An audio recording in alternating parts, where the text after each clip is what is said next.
নমস্কার বন্ধুরা, সতীশনাথ ফ্যামিলি কিচেনে আপনাদের সবাইকে স্বাগতম। আজকে আমি আপনাদের জন্য যে রেসিপিটা নিয়ে এসেছি সেটি হলো চিকেন মোমো। চিকেন মোমো কিন্তু কম বেশি সবাই খেতে আমরা পছন্দ করি, তাই আজকে আমি আপনাদের খুবই সহজে দারুণ স্বাদের মোমো বানিয়ে দেখাবো। তাহলে চলুন ঝটপট বানিয়ে ফেলি চিকেন মোমো। প্রথমে আমি নিয়ে নিয়েছি কিছুটা পরিমাণ ময়দা, তার মধ্যে দিয়ে দেব নুন, অল্প একটু সাদা তেল। এবার খুব ভালো করে ময়ান করে নেব। ময়ানটাই হচ্ছে আসল, যত বেশি ময়ানটা আগে করে নেওয়া যাবে তত মোমোটা সফট হবে। যখন একটা মুঠো মতো হয়ে যাবে তখন ময়ান করা হয়ে যাবে। তারপর অল্প অল্প করে জল দেব আর একটা সুন্দর স্মুথ ডো বানিয়ে নেব। এবার ওই ডোটা থেকে একদম ছোট ছোট সাইজের লেচি কেটে নেব। সমস্ত লেচিগুলো এইভাবে কেটে নেওয়া হয়ে গেলে আমি যেভাবে দেখাচ্ছি এইভাবে গোল গোল পাকিয়ে নেব। তারপর সমস্ত লেচিগুলোকে একটা বাটির মধ্যে তুলে নিয়ে ঢাকা দিয়ে 15 থেকে 20 মিনিটের জন্য ঢাকা দিয়ে রেস্টে রেখে দেব। এবার নিয়ে নিয়েছি কিছুটা পরিমাণ চিকেন কিমা। এটা আমি বাড়িতেই বানিয়ে নিয়েছি, একদম ছোট ছোট করে নিয়ে নিয়েছি। মিডিয়াম সাইজের দুটো পেঁয়াজ বন্ধুরা একদম ছোট ছোট কিউব করে কেটে নিয়েছি।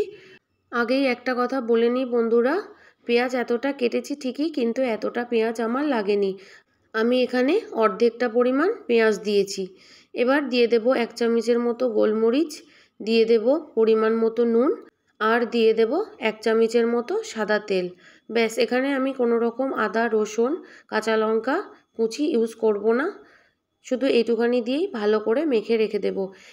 এবার একটা লেচি নিয়ে নিয়েছি, দিয়েছি সামান্য ময়দার গুঁড়ো। এবার ভালো করে বেলে নেব, পাতলা করে বেলে নেব।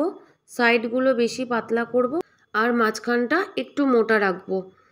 এবার 1 চামচ চিকেন নেব আর ঠিক মাঝ বরাবর দেব।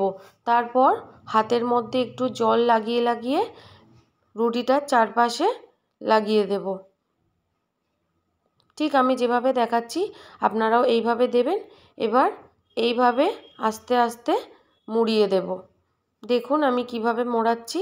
ব্যাস, মোমোর শেপ দিয়ে দিয়েছি। এভাবে আপনারাও বানিয়ে নেবেন। আপনাদের বোঝার সুবিধার জন্য আমি আরও একটা বানিয়ে দেখাচ্ছি সেমভাবে। আবারও একটা কথা বলে দিই যে রুটিটা যখন বেলবেন তখন যেন মিডিল জায়গাটা একটু মোটা অবশ্যই থাকে আর বাকি চারপাশ যেন পাতলা থাকে। সেমভাবে মাঝখানে চিকেনটা দিয়ে আবারও চারিপাশ থেকে জল লাগিয়ে দেব। দিয়ে তারপর আপনারা আপনাদের পছন্দ মতো ডিজাইন দিতে পারেন। আমি তো এই ডিজাইন বানিয়েছি। এইভাবে সমস্ত মোমোগুলো আমি বানিয়ে ফেলবো। সামনের মুখটা খুব ভালোভাবে আটকে দিলে খুলে যাওয়ার ভয়টা থাকবে না। সমস্ত মোমোগুলো বানানো হয়ে গেছে। এবার আমি গ্যাসের মধ্যে মোমোর বাটি বসিয়ে দেব। আমার কাছে মোমো মেকার আছে তাই আমি মোমো মেকারেই করছি। আপনাদের কাছে যদি না থাকে তাহলে আপনারা এরকম নিচে একটা ডেচকি বসিয়ে ওপর থেকে যে কোনো এরকম ফুটো ফুটো যদি কোনো কিছু থেকে থাকে তাহলে তার মধ্যে বসিয়ে দেবেন।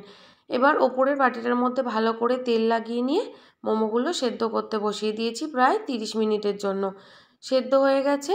এবার আমি টমেটো সসের সাথে সার্ভ করে দিয়েছি। বন্ধুরা আমি আপনাদেরকে একটা ভেঙে দেখাচ্ছি যে কত সুন্দরভাবে মোমোটা সেদ্ধ হয়েছে। দেখুন, যদি রেসিপিটা ভালো লেগে থাকে তাহলে অবশ্যই আমার এই চ্যানেলটা লাইক, কমেন্ট, সাবস্ক্রাইব এবং শেয়ার করে পাশে থাকবেন।